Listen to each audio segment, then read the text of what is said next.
Chapter 13. More Sai Leelas. Diseases cured. Bhimaji Patil, Bala Shimpi, Bapu Saheb Bhuti, Alandi Swani, Kaka Mahajani, Dattopant of Harda. The inscrutable power of Maya. Baba's words were always short, deep, full of meaning, effective and well balanced. He was ever content and never cared for anything. He said, "Though I am a fakir, have no house or wife, and though leaving all care, I stay at one place, the inevitable Maya teases me often. Though I forget myself, but she cannot forget me. She always envelops me. This Maya, or elusive power of the Lord, Shri Hari, harasses even Lord Brahma and others. Then what to speak of a poor fakir like me? Those who take refuge in God will be freed from her clutches with His grace." In such terms, Baba spoke about the power of Maya. Lord Shri Krishna has said to Uddhava in the Bhagavad Gita that the saints are His living forms, and see what Baba has said for the welfare of His devotees. Those who are fortunate and whose demerits have vanished, take to my worship.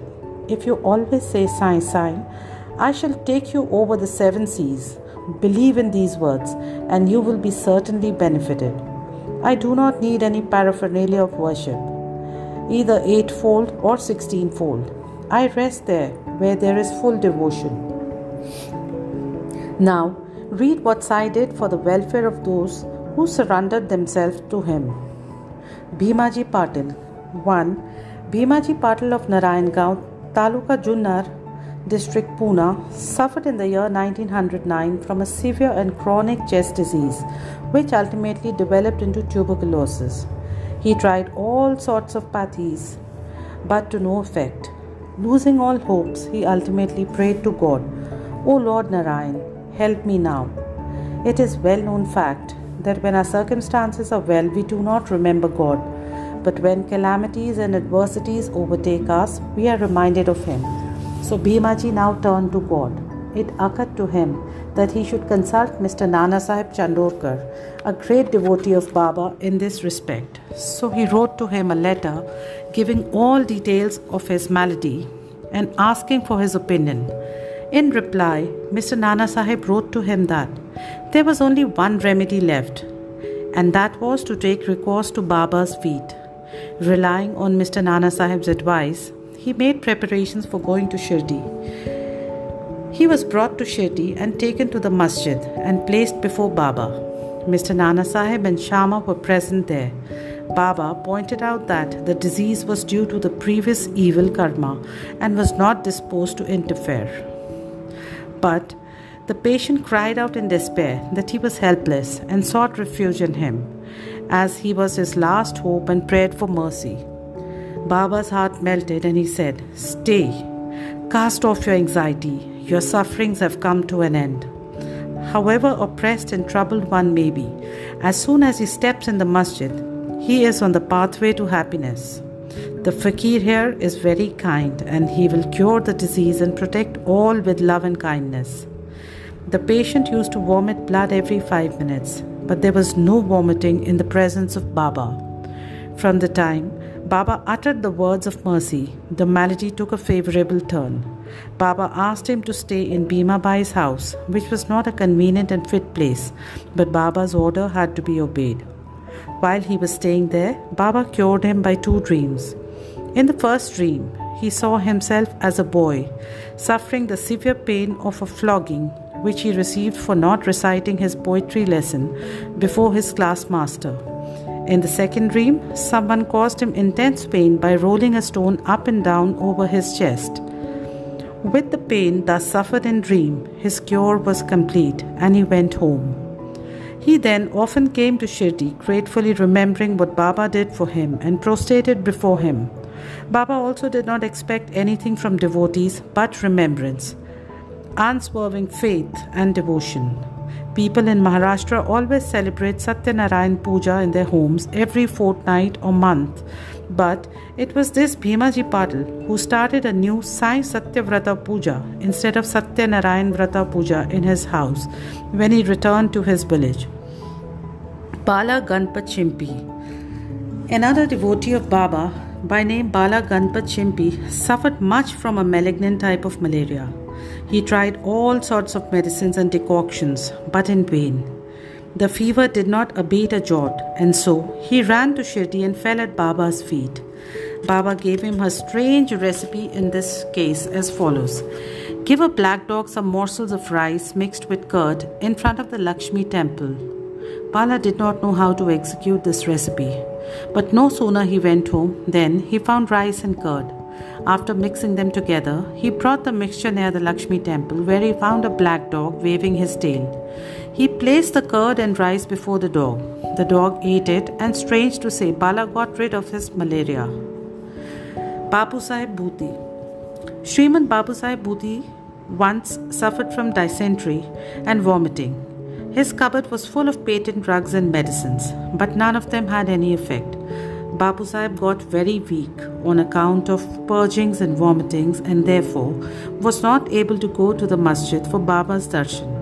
Baba then sent for him and made him sit before him and said, "Now take care, you should not purge anymore," and gestured with his index finger. The vomiting must also stop. Now look at the power of Baba's words. Both the maladies disappeared and Bhuti felt well. On another occasion, he had an attack of cholera and suffered from severe thirst. Dr. Pillai tried all sorts of remedies but could give him no relief. Then he went to Baba and consulted him as to what to drink that would allay his thirst and cure the disease. Baba prescribed an infusion of almonds, walnuts, pistachio, boiled in sugared milk. This would be considered a cause for fatal aggravation of the disease by any other doctor or physician. But in implicit obedience to Baba's order, the infusion was administered, and strange to say, the disease was cured. Alandi Swami. A Swami from Alandi with a desire for Baba's darshan came to Shirdi. He suffered from severe pain in his ear, which prevented him from getting sleep. He was operated for this, but it served no purpose. The pain was severe and he did not know what to do. While he was returning, he came to take Baba's leave. When Shama requested Baba to do something for the pain in Swami's ear, Baba comforted him saying, "Allah Achha Karega." The Swami then returned to Pune and after a week sent a letter to Shirdi stating that the pain in his ear had subsided, though the swelling was there, and in order to get the swelling removed, he went to Mumbai for operation. But the surgeon, on examining the ear, said that no operation was necessary. Such was the wonderful and potent effect of Baba's words. Kaka Mahajani. Another devotee named Kaka Mahajani suffered once from diarrhea. In order that there should be no break in his services to Baba, Kaka kept a tambya, a pot with water in some corner of the masjid, and whenever there was a call, he would go out. As Sai Baba knew everything, Kaka did not inform him of his disease, thinking that Baba would of his own cure it soon.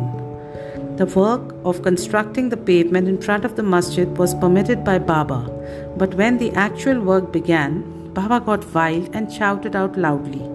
Everybody ran away, and as Kaka was also doing the same, Baba caught hold of him and made him sit there. In the confusion that followed, somebody left a small pouch of groundnuts there. Baba took a handful of groundnuts, rubbed them in his hands, blew away the skins, and gave the clean nuts to Kaka and made him eat them. Scolding and cleaning the nuts and making Kaka eat them went on simultaneously. Baba himself ate some of them. Then, when the nuts were finished, Baba asked him to fetch water, as he felt thirsty. Kaka brought a pitcher full of water. Then Baba drank some water and made Kaka also drink it. Baba declared, "Now your diarrhea has stopped and you may attend to the work of the pavement." In the meanwhile, other people who had run away returned and started the work, and Kaka, whose motions had stopped, also joined them. Are groundnuts medicine for diarrhea? According to current medical opinion, groundnuts would aggravate the disease and not cure it. The true medicine in this, as in other cases, was Baba's word. Dattopant of Hardha. A gentleman from Hardha by name Dattopant suffered from stomachache for about 14 years. None of the remedies gave him any relief. Then, on hearing Baba's fame, that he cures diseases by sight, he ran to Shirdi and fell at Baba's feet. Baba looked at him kindly and gave him blessings. When Baba placed his hand on his head and gave him udi with blessings, he felt relieved, and there was no further trouble about the malady. Towards the end of this chapter, 3 cases are cited in footnotes. 1. Madhavrao Deshpande suffered from piles. Baba gave him decoction of Sona Mukhi. This relieved him. Then, after 2 years, the trouble reoccurred and Madhavrao took the same decoction without consulting Baba.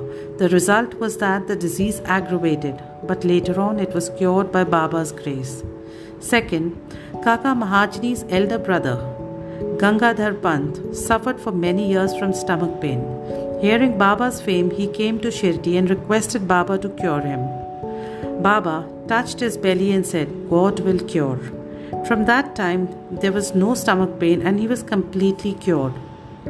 Third, Nana Sahib Chandorkar also once suffered from an acute stomach pain. He was restless the whole day and night. Doctors administered injections which produced no effect. Then he approached Baba, who told him to eat barfi, a kind of sweet meat mixed with ghee. This recipe gave him complete relief.